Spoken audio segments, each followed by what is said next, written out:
a point, we three kings just believe that you don't want to tussle with them. This show is thunder. Subscribe and tune in, and you're laughing to the very end. Don't turn your back on the dad pack. Don't turn your back on the dad pack. Put the kids to bed. Dad's home. We are the dWo podcast, representing the dad world order. What the jokes are bad, the advice is questionable, but the love is all real, baby. I am the pretty face papaw, Mr. Magnificent Mike Martin. And with me, as always, the rest of this patriarch pack. We've got, way down there, big bad bearded daddy. He is Big Rig Eric Maffey. I'll hear me, baby. Let's go. And he is the perpetual mid-carder and the two-time world record holder. He is the wrestling t-shirt guy, Bo Cephas. Boys, is my fucking hair getting thin? Am I getting old? What's going on here? I can see a lot more on my scalp. I'm right there with you. The hairline's receding a little bit. What's going on there? I think, I always had like this widow's peak action going on, but I think it might starting to be a little thin. God, it might just be the light. Half-bald Cephas would be the funniest thing ever. Cul-de-sac Cephas. Starting to like visibly bald, Stone Cold Steve Austin for the rest of my life, dog. Oh, for sure. Absolutely. Will be bald, shiny Joe Rogan. Call me Bo Rogan. I don't care. Whatever, dude. I'll start taking On It supplements and really into fucking conspiracies. Well, as Mr. Magnificent said, we are the dWo podcast, and we're back with just us tonight. Been a minute since it's been just us. Doing a little Wrestle Talk action, talking some wrestling. I'll tell you what, boys, it's been some cool shit, some not cool shit, some wild shit going on in the wrestling world. And of course, before we get into that, just want to say, yeah, we do like wrestling, Mr. Justin Deming. We do. And also, he's saying, "Don't steal my bald gimmick too." T-shirt. Hey, I can't help it, dog. I don't want to. I usually have luscious hair, but I just got my ears lowered, and don't look down. Keep your head up. Yeah, don't look down. Also, I'll tell you what, this is probably a good starting point. ESPN deal. That is what everybody seems to be talking about right now. Obviously, more and more stuff seems to be coming out about it. At first, everybody was pretty up in arms. I'm still up in arms. Still pretty up in arms because everybody's like, "Oh, well, as long as you have cable," and it's like, not really. That's not saving money. Like that, if you happen to already have cable, you don't have to pay for it. But it's like, I'm not going to go get YouTube TV for $70-$80 a month. Yeah. Just to have ESPN. I'm just going to pay the $30, but still the $30 just to watch WWE pay-per-views is crazy. Yeah, it's not going to, listen, I'm not going to say exactly what sites I use, but there are sites that prevent that from happening. And what's even crazier is the WWE network still exists in several countries and is still going to exist in several countries. So if you just use a VPN, you can still watch everything for $9.99. Just saying. You just got to find a particular way to go through those avenues. But it's ridiculous that we have to go through that. I don't know what the fuck they were like. You know what? They've been paying. It's been how long since the network? You know what I mean? How long have we been? Years and years. $10 a month. And all of us have been like, okay, $10 a month is appropriate. Even if I'm not going to watch every. For all the content on there, yeah. You have all WCW, everything WWE, like back to the 70s, 80s, ECW. The best deal. Now they're like, oh, now that you're used to paying $10 a month for years, we're not just going to say, hey, it's going up to 15, which I think everybody would have just ate that. You know what I mean? Even if they would have went, oh, it's going up to 20. But then they're like, oh, it's 30. And they're like, oh, the excuse is you get NFL games. First off, that's great for me. For me, if they're providing some kind of different pathway for NFL to like if a lot of games are going to go to this app, cool. That's great for me. But not everyone gives a shit about the football world. Yeah. And on top of that, you got to have Netflix in order to watch Raw. Yeah. Exactly. And right now, Netflix is not cheap anymore. No. Yeah. Yeah. And dude, it's too much spread out. It doesn't make any sense. That's why, like, you look at that lawsuit with South Park and Paramount and HBO Max. It was spread out everywhere. They had too many people clamoring for this content and this content. That's why they slammed it all down, and now they're just exclusive with Paramount. You know what I mean? The same thing needs to happen with WWE. I feel like TKO is fucking idiots for not creating their own app. We cannot hear what you're saying.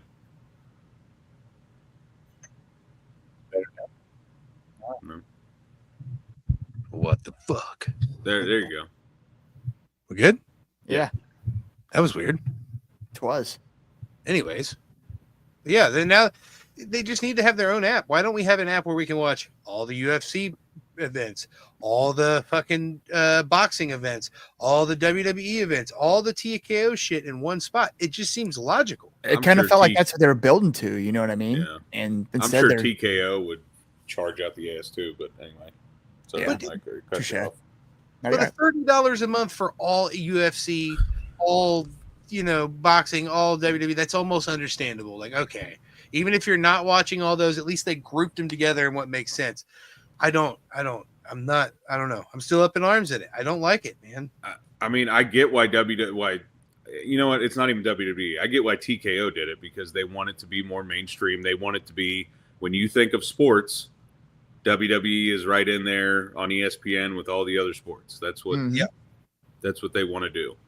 And that's great for them, but the more they do that, the more WWE becomes, for me, my fandom, it gravitates away from what I love about wrestling.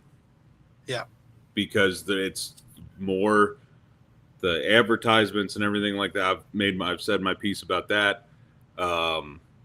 It gets away from the actual wrestling, and then they try to do these big moment, storyline comebacks, whatever. And then where's the wrestling? The wrestling's secondhand. I feel like maybe that's just me. I thought they've gone on record as saying that they're now like just in the entertainment business, like wrestling is secondary. Go ahead and stop that and see how much I start watching or stop watching. You know what I mean? I don't know, man.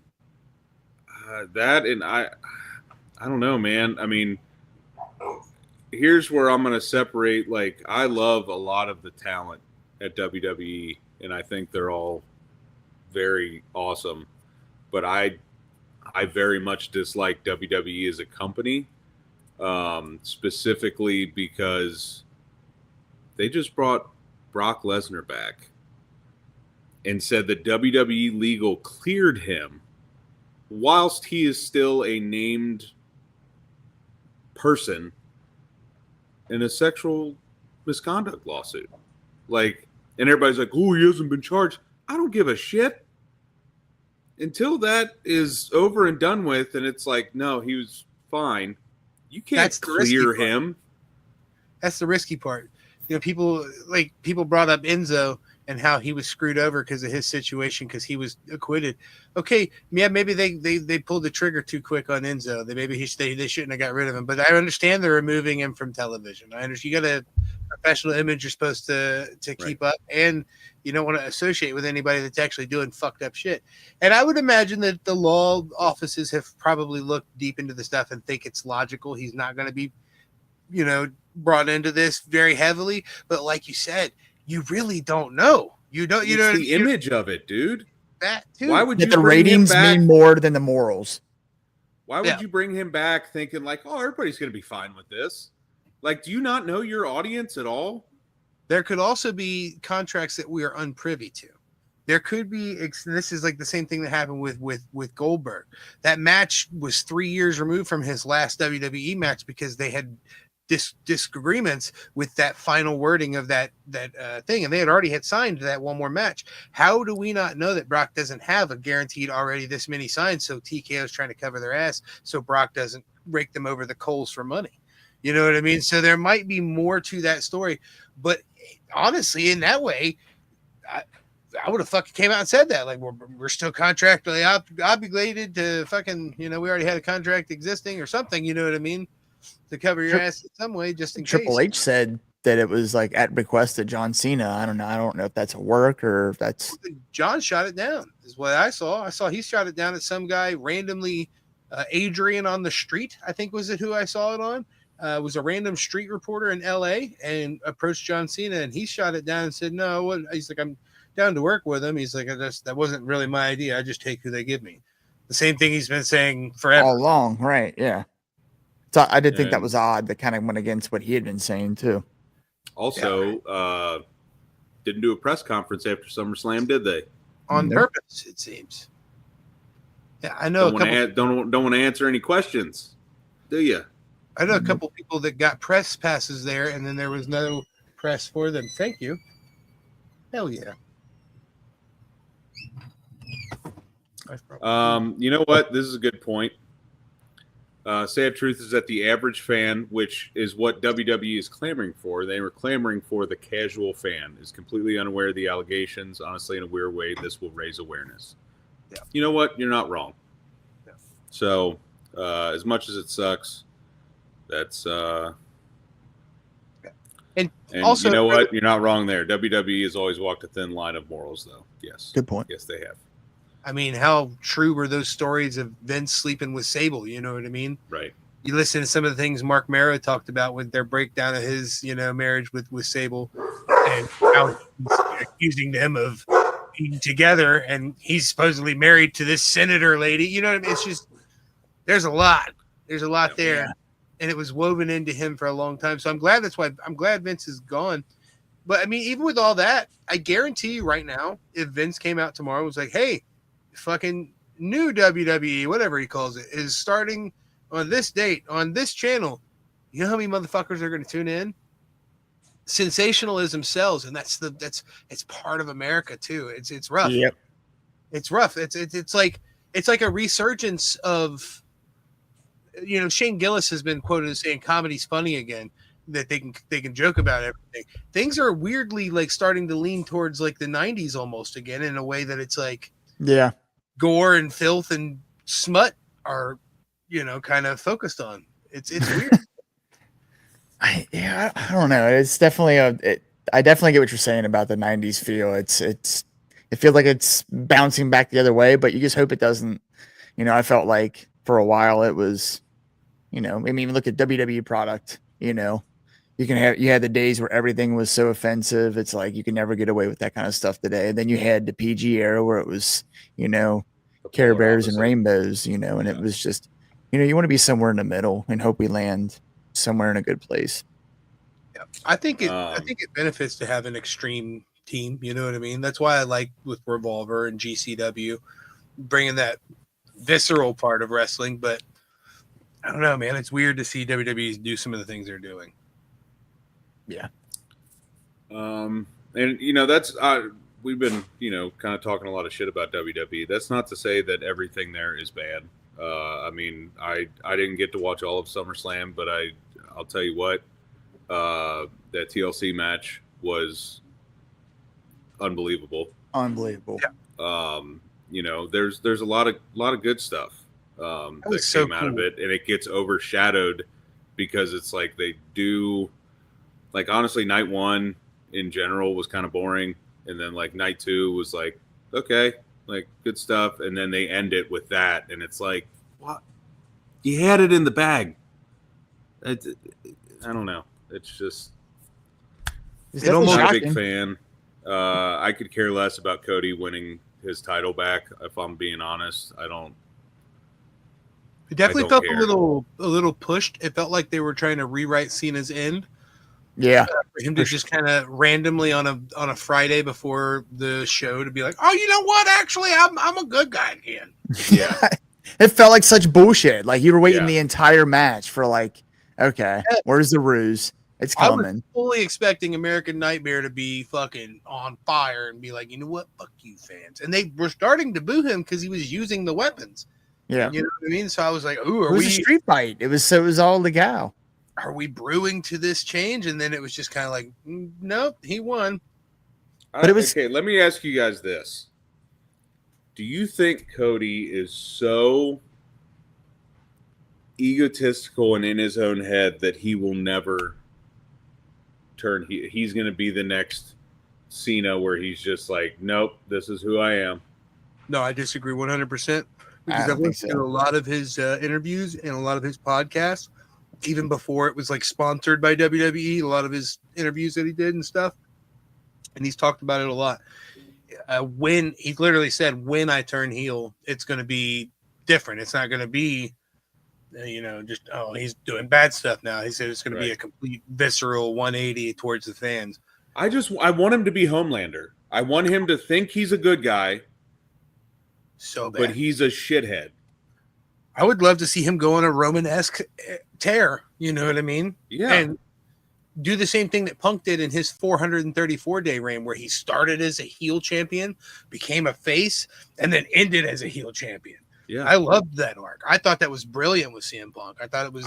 I would love to see just egomaniac Cody being like, "You guys love me," and they're just booing the shit out of him. He's like, "You don't mean that," just like being absolutely unhinged. Just, you guys really love me, don't you?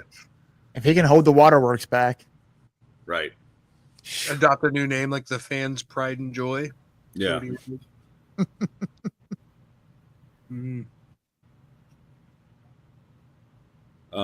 But yeah, it'll be interesting to see these last couple months of Cena. I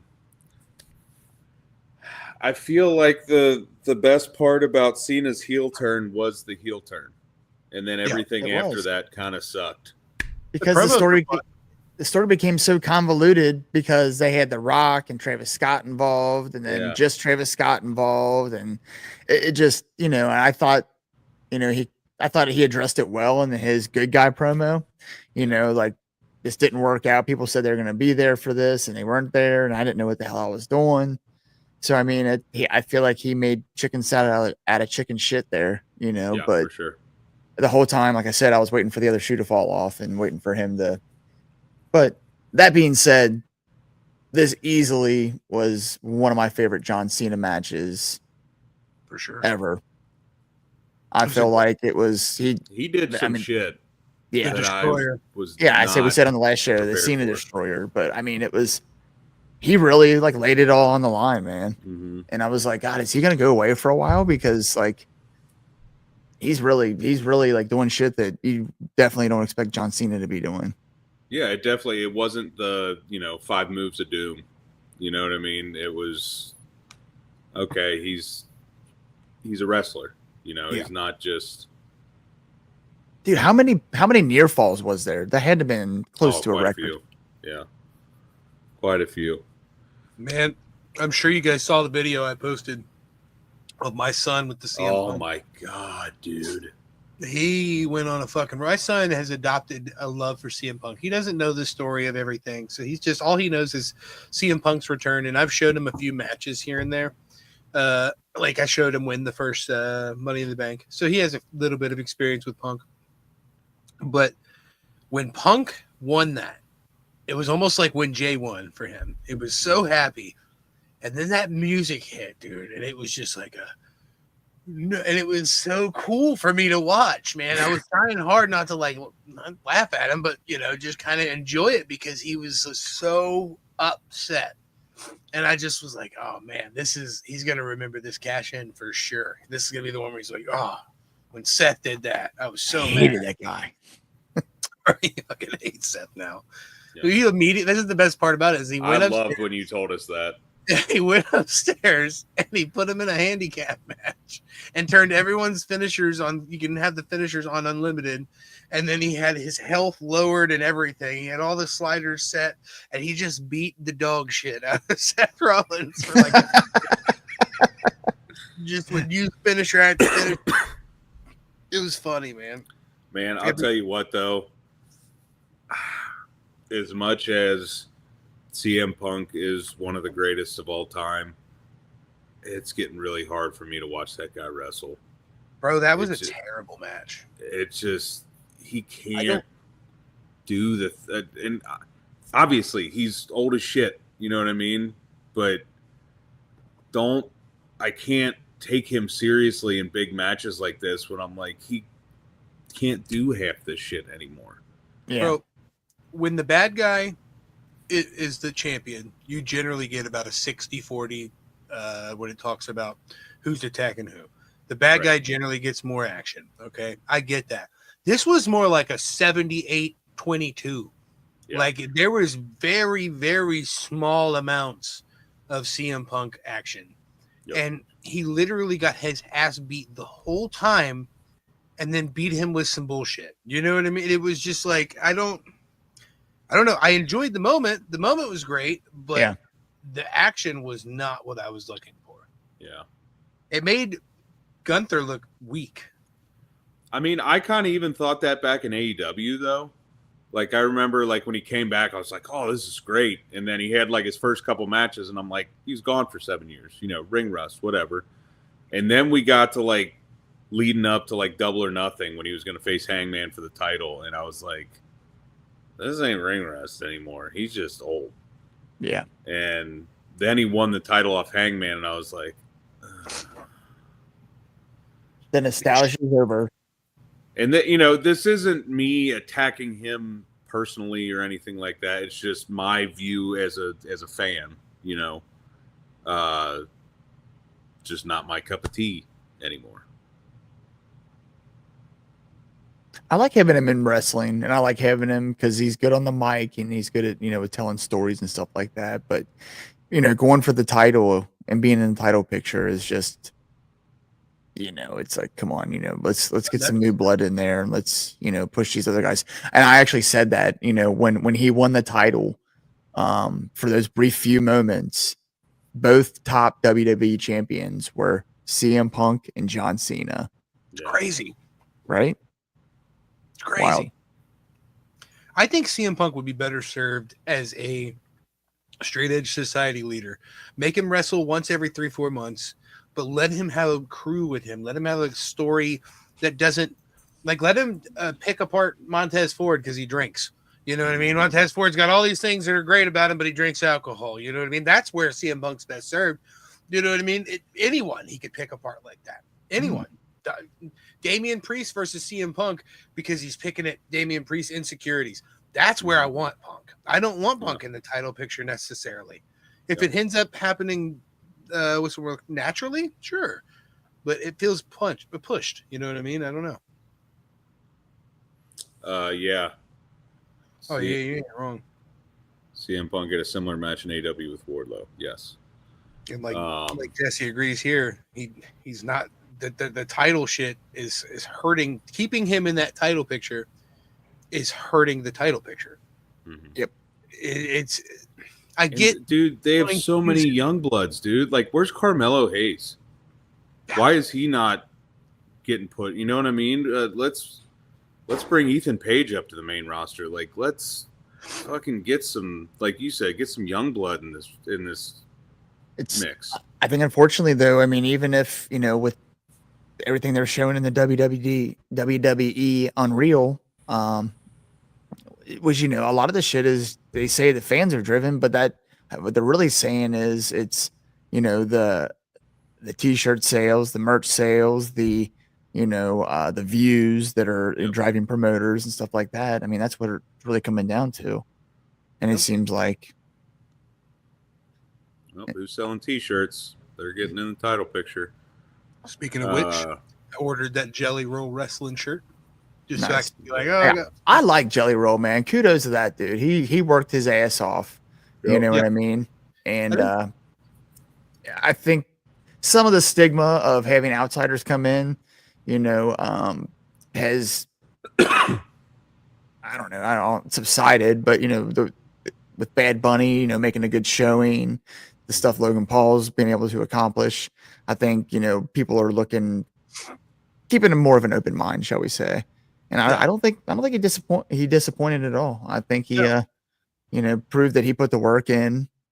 And I even heard he went to the Triple H personally and said he didn't want to win. And he, you know, because most celebrities come in and they go over. And he said, "No, I want to take the L." I think people were worried too, because, you know, you look at Bad Bunny, you look at Stephen Amell, and people like that really came in, Logan Paul, and kicked ass in it. And people were like, well, Jelly's not going to be able to do that. Jelly didn't need to do that. Just needed to tell a story, and he did that great. You could tell that him and Randy had a legitimate, real friendship going on. They had a real chemistry, and it worked. I think it was fun. I like they gave him like the big boss man moveset.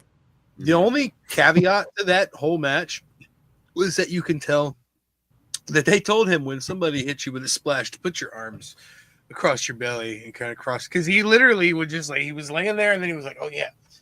Yeah. Like this, and he held it all for way earlier, but it's, you know, look, see, hey, some people hated Netflix Unreal, and then you got people like Jesse, who now is a fan of Chelsea Green. Chelsea Green is phenomenal. When you talk about a character actor, dude, she's Chelsea great. Green's amazing. She plays a perfect role. I don't like. I'm never gonna watch the Unreal, but that's because I'm not a reality television guy. Like that's so like a reality television based on something that I'm already really passionate about as a fan. I'm like, no, I don't want that. The whole point of this, where I have fun, is suspending belief. You know what I mean? Or suspending disbelief. So when I watch that, it's just like, well, that's just taking everything out of it for me. So it's not for me. Now, I'm not saying it's a bad show. Obviously, other people like it. That's just my take on it. I think we touched on this before. I think it's strategically revealing. Like everything it reveals, we already knew because we're fucking marks and we've been learning this shit for years. We already knew all that. For somebody else, like you said earlier, for the mainstream fan, that would have been like, what? They do this, they do that. For us, it was just like, I don't know. And it's more like a documentary than a reality show, but I 100% stand behind you not watching it if that's just not your cup of tea. You know what I mean? Yeah. It's just, but I feel like it did. I think it's doing good in a way. I feel like it's definitely risky. You know what I mean? I think it's a gamble for sure. You look at like people like Piper, he'd be fucking pissed about that. Yeah. He'd be talking shit about it big time. Old school Undertaker would be rolling in his grave. He is rolling in his grave. He's talked shit about it several times. Yeah. So, has he really? Yeah. He's talking in like in as corporate taker way as possible, because he now works on the writing team. So he's trying to be like, it sucks, but not be like CM Punk about it. You know what I mean? Yeah. I mean, at least like it was like back from like WrestleMania. So it's not like anything that actually is kind of current. So for me, it was just kind of seeing how things played out, you know, a different kind of perspective, point of view for stuff that I already saw happen. Yeah. And a lot of things I already knew about what happened, but it also gave a personal look, like Jess said, you know, with Chelsea Green, you know, that's probably one of the most personal looks I've ever seen from her, and definitely more likable to me than because I'm usually just annoyed by her character. Yeah. I mean, I like her, respect her in-ring work, but as a character, I'm just kind of like meh. Yeah. But you know, seeing the extra and everything she puts into it, you know, made me respect her definitely way more. And it was good to see that, you know, that perspective. Yeah, for sure. And as Justin said, Unreal might draw my partner more, though. He likes reality TV more than wrestling. Hey, there you go. Yeah. Also, what up, Ray? What's up, How you doing, sir? What up, Ray? Hope that's showing. Ray, I haven't talked to you since then, man. Yeah, from what I was able to watch a couple of the matches, by the way, Ray. I meant to text you about this. Really enjoyed it so far. I don't have all the time in the world to watch things now, but it's on YouTube. Respect the Craft. Go ahead and check that out. And he did announce they are having a second show. So congratulations to you, sir. Oh yeah. Yeah. I need to get my ass out to a show here soon. I was going to be at Revolver 2 days from now, but my band got booked, and my band don't turn down very many bookings, so we had to take it. Have we announced what we're doing November, is it 1st? Yeah, have we announced what we're doing November 1st yet? I don't believe so. Oh, well, fuck. If you're a fan of us and you're anywhere near Madison Theater in Covington, Kentucky, we will be hosting Jeff Hardy's band Peroxy Wygen is performing a show. My band was going to perform. We can no longer perform due to a conflicting date issue. And so I just kind of sidewinded that into us hosting instead. So that way I can still sell tickets, which means if you need tickets, I will physically have tickets in hand. I'll deliver them to you if you're in this area, mail them to you, whatever we got to do. But if you buy a ticket from us versus buying it online, you get a free physical copy of the Toy Box album. I will sign it for you, and and you can't beat a free album, and it helps the Dad World Order continue to host really cool stuff, because if this does well for us, there's tons of other things that we could host coming up that would be just as cool as Jeff Hardy's band. So if you want to come see Jeff Hardy play music and see us goofy asses introduce the band, we'll be there, which is freaking sweet, by the way. Yeah. Too sweet. Pretty cool. Yeah. Pretty cool. Keep on the lookout for an episode with Junior Merrill coming up, which is the guitarist for Jeff's band. And hopefully, if everything goes the way I wish, maybe we get a little call in from Jeff. We'll see. But yeah, Who knows? Whatever, just legends, Whatever. Not a big deal. But yeah. So on the other side of the coin, I feel like AEW is on a bit of an uptick, man.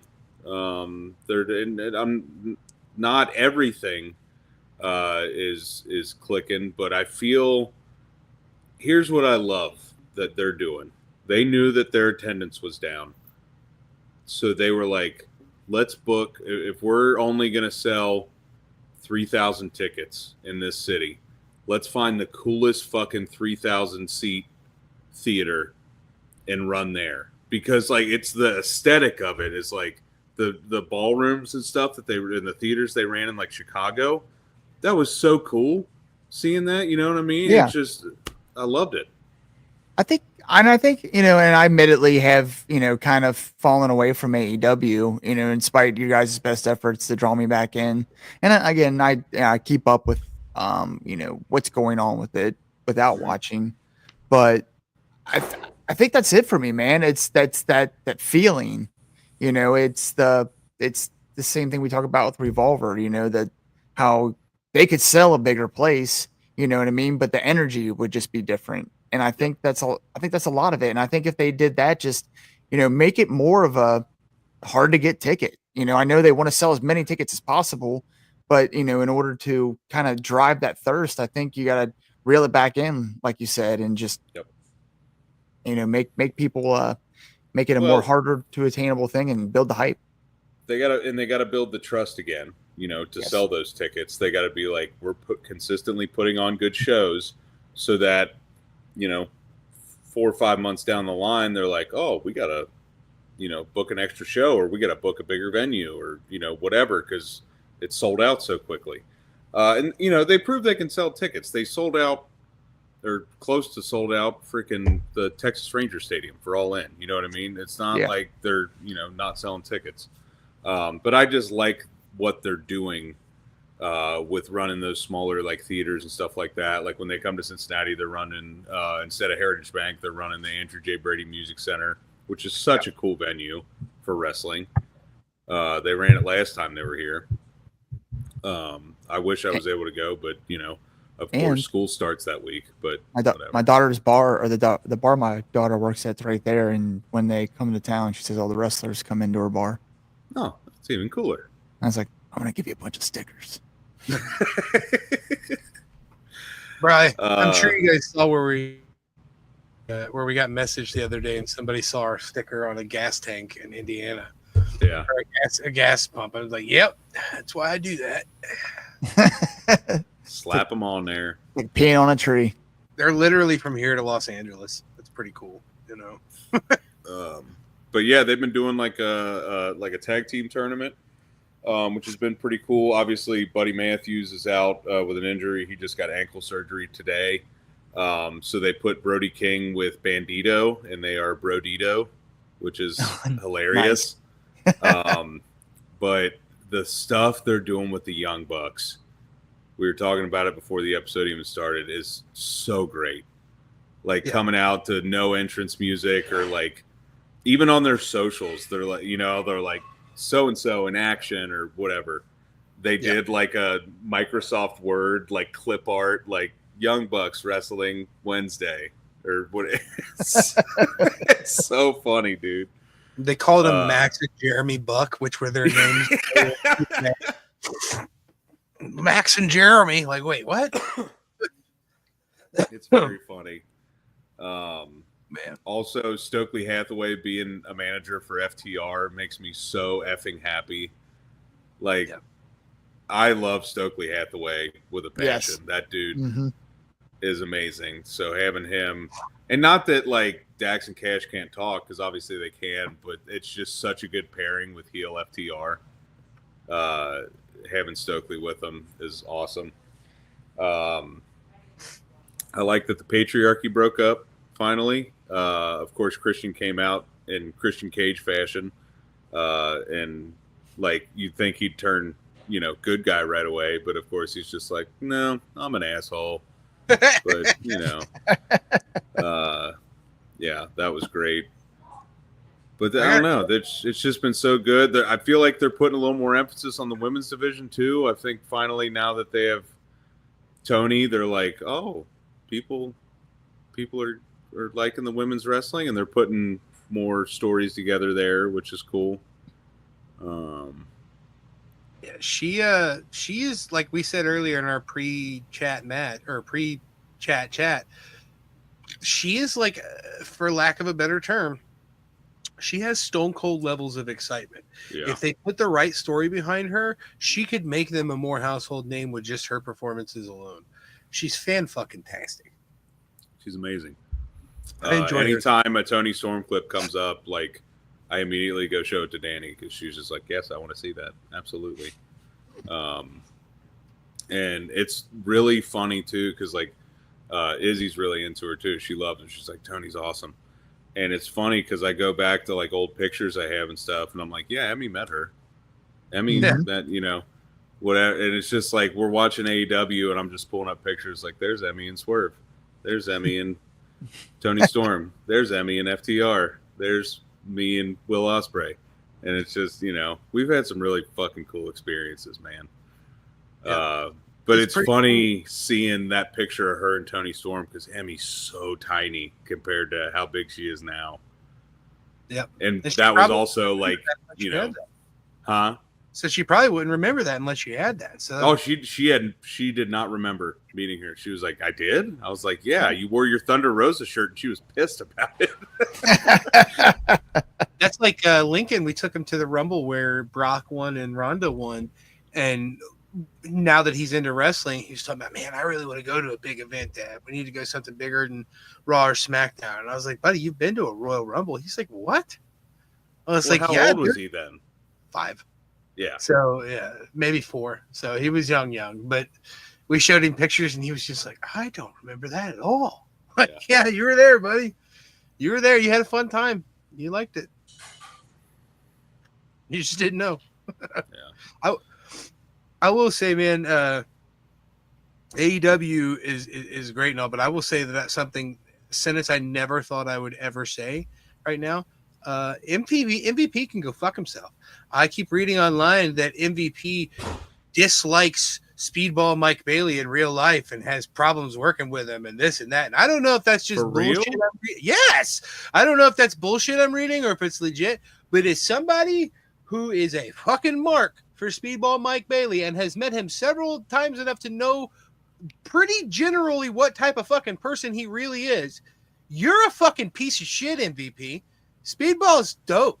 He's been pretty sure they're working an angle right now. So I hope that it's all like what I'm reading is not legit. But if MVP legit has a problem with Speedball, you're probably the problem, Montel Vontavious Porter.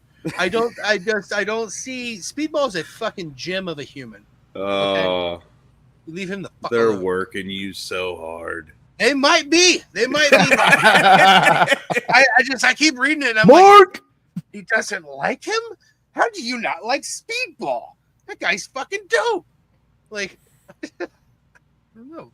You know what I mean? Like, I don't know. Yeah, man. there you go. Who does that? Don't work yourself into a shoot, brother. Listen, I'm a huge MVP fan, always have. But if he legit reports to be a hater of Speedball, I'm standing in Speedball's corner. You know what I mean? Speedball kick his head off. I also saw that MJF went down to CMLL and won a championship down there. Yeah. Really? Yeah. Missed that. He was good in Happy Gilmore too. What a fucking it was so funny. What a great thing for wrestling fans and Adam Sandler fans. I mean, because you guys know I have a selfie with Adam Sandler. You know, I'm a big fucking fan of Adam Sandler work. So when he added wrestlers to it, I was like, ooh. Dude, yeah. Honestly, my favorite part was when his car won't start and they just start beating the shit out of his car and MJF just drops an elbow on the hood. I like how good he was because I expected him to be a little more, I don't know, fish out of water. I don't know why. He was perfect. But he was great. I don't know why. He's going to be in more movies, for sure. Yeah, for sure. He's great. And I loved how all of Happy's sons, he was like, yeah, so-and-so's working here, and they're all just doing wherever they work. And yeah, they're riding the pony. Object is a dick. He's a road worker, and he worked at the airport, and they're all Well, you talk about construction of a movie. Wasn't that great of a movie? It wasn't. No, it was. You wanted a great storyline. That's not what you were going for. But if you wanted a fucking fun event, that's what the fuck Happy Gilmore. That's what it was. It was, let's see how many fucking cameos we can put in one movie. You know, rip on a bunch of nostalgia and just have a good time. It was the perfect sequel for that movie. It was.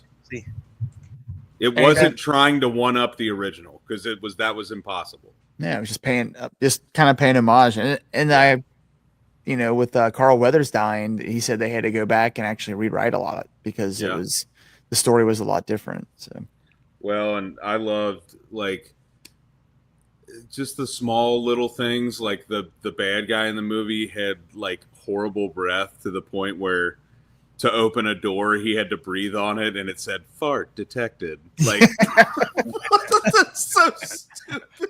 I know that guy. I have halitosis, okay? It's genetic. Oh God. Watching those guys twist around like that. I know. It was so weird. It's past the 21 days, isn't it? I think it's been out for 3 weeks. That's the general gimmick. I don't know. Maybe it's funny. Yeah, you should watch it. It's fucking very fantastic. Funny. Scott, honestly, I was impressed with how funny Scotty Scheffler was. Yeah. Oh yeah. That was good. He can laugh at himself. It's good. I like to see in all the golf. It's like if they did another Ricky Bobby today, another Talladega Nights. Yeah. How many more racers would be into it now that they know that it's fucking great? You know what I mean? Like, oh yeah. Before you could barely get anyone in it. It was John Daly, dude. Yeah, John Daly, and they they had freaking Freddie Couples and Jack Nicklaus do like a whole scene together.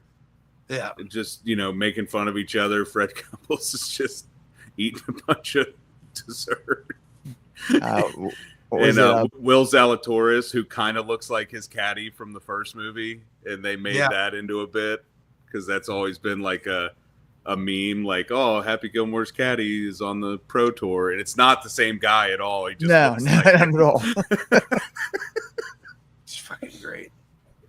So many funny. in the pocket jokes. Yeah, but everybody in that movie, like, it wasn't an extra that was a waste. Everybody was somebody. Right. Yeah, had meaning or thought into it. Except for old Nikki Bella, and they brought that up in the middle of a promo the other day, which was fucking brilliant, by the way. I hate giving Becky Lynch more credit than she deserves, but the promo she cut on Nikki Bella was fantastic. Don't talk about me and my hot husband, because me and my hot husband are the hottest wrestling couple of all time. And she was like, oh, wait a minute. That used to be you, and but you can't see him no more. And I was just like, oh, Nikki. Oh my God, she fucking murdered her with that one. Yeah. Even Nikki just stood there dumbfounded. Yeah.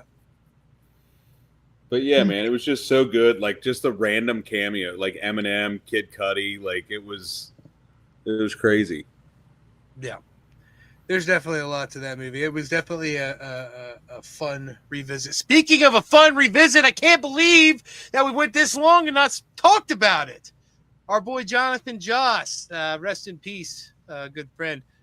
His last performances, some of his last performances, were just aired on the Hulu reboot of King of the Hill. It was so surreal to watch those, man. It was just like, I don't know if you guys have seen him yet, but I haven't had a chance to watch it yet. He's in a couple episodes, but there's one specifically. Like the main story ends up cruxing around him, and his fucking hairline is like back here, but he still has really long hair, and it fucking tickles my fucking ass every time I see him. I'm just like, he looks so fucking stupid. But it was so surreal to hear his voice come out of him again. You know what I mean? And just knowing that we won't get it anymore. It's weird. It's weird. I've heard it's good though. Like it's great. One of the guys at work was telling me, like, I guess Hank goes to like Bobby's like restaurant or something, and like he's like a craft brewer or whatever. Yeah. And Hank says something like, "Do you have anything that tastes like beer?" And I just thought, I'm like, that's such a good Hank line. I love it.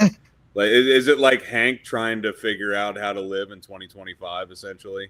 Well, bro, so I thought the whole Saudi Arabia was a stupid idea until I saw exactly why they did it.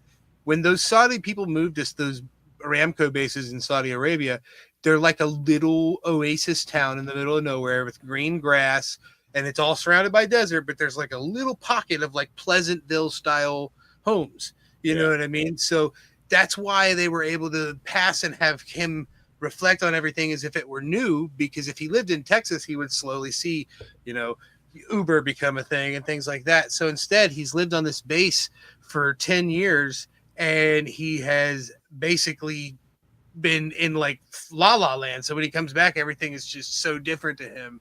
And it's perfect. It's a fish out of water thing.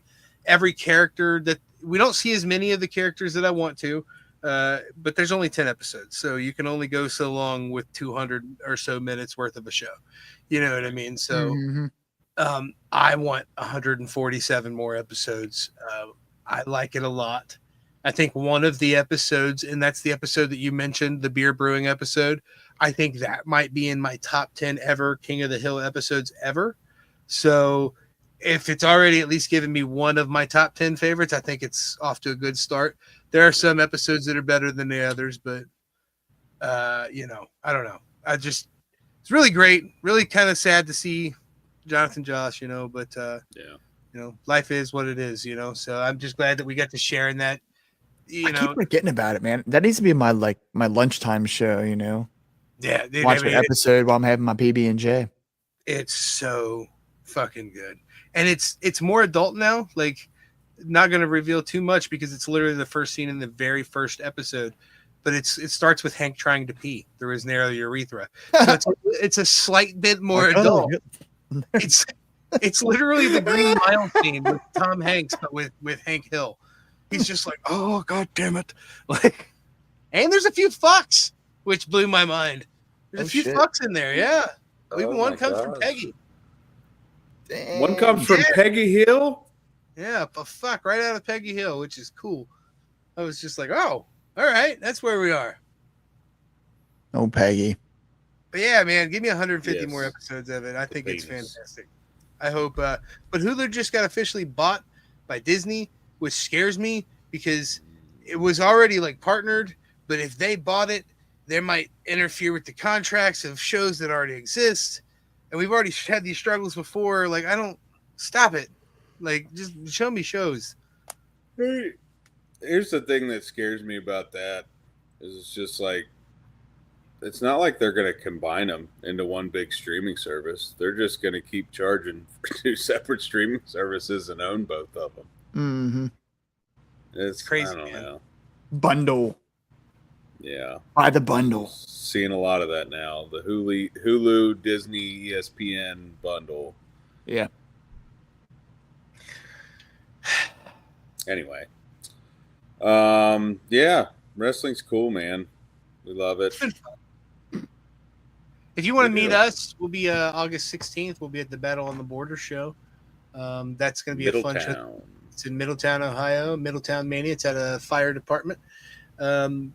It's hopefully going to be started of us doing some cool stuff with these guys. We've actually got a couple guests coming on. I think is it next week? Got Paxton. yeah, we got Paxton Calloway on Tuesday of next week. And then on Thursday of next week, we have our buddy Justin Overstreet from Wrestling Revolver. We've been trying to get him on forever. That dude's got stories for everything. And what's crazy is some of his stories are just like, holy fucking shit. And like crazy levels of awesome. Like, I can't believe you actually did that. And you're just like, oh, look, here's a photo of me doing the exact thing I told you I was doing. All right. Yeah.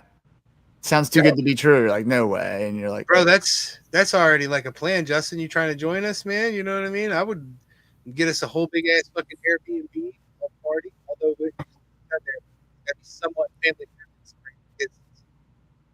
We all get a fucking Airbnb and have some adult beverages and fucking have a good time. Little electric lettuce, nobody gets hurt. You know what I mean? Good stuff. Yeah. I don't even know Good if stuff. Minneapolis is a legal state. I don't know. I don't know. Don't you know? Find out. Don't you know? Minnesota. I just have to bring up something really cool. The other night, Emmy was asking me, "Hey, what streaming service is Sandlot on?" And I was like, "It's either Disney or Hulu because it's owned by that." And she loves Sandlot. Like I showed her Sandlot when she was younger. It's probably my favorite movie of all time, if I'm being honest. I love Sandlot. And she was like, "You know what's crazy?" And I was like, "What's that?" She was like, "There's movies like Sandlot and Mighty Ducks and like Heavyweights, and there's so many of my classmates that have no idea what those movies are." And I'm like, "How do you not know what those are?" And I'm like, their parents don't love them like I love you. Yeah, I show you good movies. And she was like, "I just like, those old movies. I really like them." And I'm like, "Well, I'm glad you like them, Em, because that's something that we can, share." But it also kind of surprised me because I figured like most of her classmates, their parents are probably around my age. And I'm like, you don't show and maybe their kids just aren't interested. If they're like, "Oh, watch this old movie," they're like, "I don't want to watch an old movie." But Yeah. I love that Emmy gets into that stuff. Like those, I remember when I showed her The Sandlot, we watched it over and over and over again. Same thing with Mighty Ducks. We watched Mighty Ducks for a month straight. Same with Heavyweights. Like every once in a while, she'll just be like, "I want to watch Heavyweights tonight," and I'm just like, "Okay, absolutely." So yeah, it's just a cool thing to be able to share those things with your kids that you really enjoyed when you were a kid. And now they get to enjoy them as well. Yeah.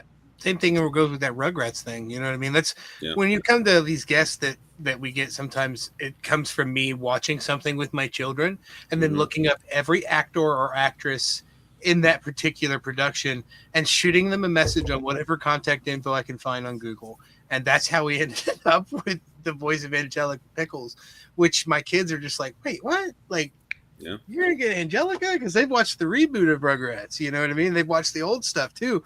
And I'm like, dude, I like so vividly remember I found a wallet when I lived in Texas on the Guadalupe River, and we went through the whole gimmick where you had to like turn it in and wait 90 days. And I got the money because nobody claimed it. And it was like $900. So my mom didn't let me spend $900, but she did take me to Walmart and she was like, "Just get a bunch of shit, get whatever you want." And I distinctly remember buying VHS copies of episodes of Rugrats. And I was so fucking excited that I could watch them on my own accord. Like, these are mine. And now I'm gonna whenever I want. Yeah. Now I'm gonna get to interview Angelica. Well, that's what cracks me up too, is the fact that just my kid can go in her room and boot up just about any show she wants, anytime she wants.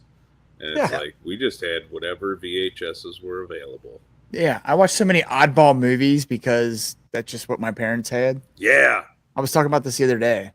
Like, I was watching movies at a young age that I probably shouldn't have been watching simply because that's just what we had in the house. They were there. Yeah. Yeah. Not like it was anything like really inappropriate. It was just way above my head, you know. Yeah. Oh, for sure. Yeah. But yeah. Well, and another one. You said Rugrats. One that she watched forever was Recess. I love Recess. Recess is one of my favorite shows, and I showed it to her, and she just, took to it immediately. And she's like, I remember her watching it, I don't know, for a couple weeks, and she was like, I feel like me and Spinelli would really get along. And I was like, yeah, you guys probably would really get along. She was like, she watches wrestling with her dad just like we do. And I was like, yeah, you're right. It's like that episode of Hey Arnold where Helga's dad tries to be cool to her. Yeah. Because he wants to buy her tickets and she wants WrestleMania tickets. But on the other side of the WrestleMania poster is tickets for cats in the theater. So he bought her tickets to cats and she's just like, oh, I guess. All right, whatever. We'll see cats. Hey Arnold, so cool, great, man. It's cool to share that shit with your kids. And it's cool we're getting to the point to where we're getting these type of guests. I can't wait till we have a solid date to where that's like locked in. She's very receptive. We just don't have a solid date yet. She's not replied to the last message. So once that's locked in, dude, fucking promote that bitch from that day. Like, here we go. We got a really cool and a very strong woman for our episode too, which is cool. Like, for sure. Very, very cool with that. We've been trying to book really cool women. I'll tell you what, if we get her, I hope that somehow leads to Nancy Cartwright, the voice of Bart Simpson. That would make me the happiest human on earth. Happiest boy in all the land. You want to talk about like bucket list voice actors for me? Rob Paulson. Yeah. If I got the voice of Yakko, America, Canada, come on, dog. Let's sing, dude. Let's just get together and sing Animaniacs songs. Animaniacs, baby. So good. Fucking take a load. Do you have a bucket list actor there, Mike? Someone you can think of that would just be like, man, that'd be fucking cool. Off the top of the head, no, but it probably is somebody. Yeah. What's that? Freddie Prinze Jr. No. Never liked the fucking guy. Bullshit. If I called you and was like, oh, I got Freddie Prinze booked for October, whatever, you'd be like, fucking what? I knew what hey, you know what? I know what he did last summer. You still know what he did last summer. I'll always know what he did last summer. Well, you boys got anything else before we hop out of here? Looking forward to the weekend. Yeah, me too.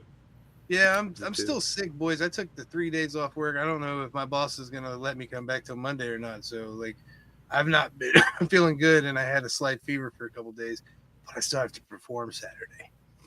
Well, rest up, brother. Yeah, I'm just hoping that my voice will be good because I give it my all at these shows, and we've got basically it's these type of shows. You never know how big they're going to be because they're all in public and it's free. Free in public in Hamilton generally means crowd of some bitches. You know what I mean? So, hell yeah, there's somebody saying hi there, fellers. Wow, don't pull that fucking comment up. Just take it easy to them and what's up, Seth?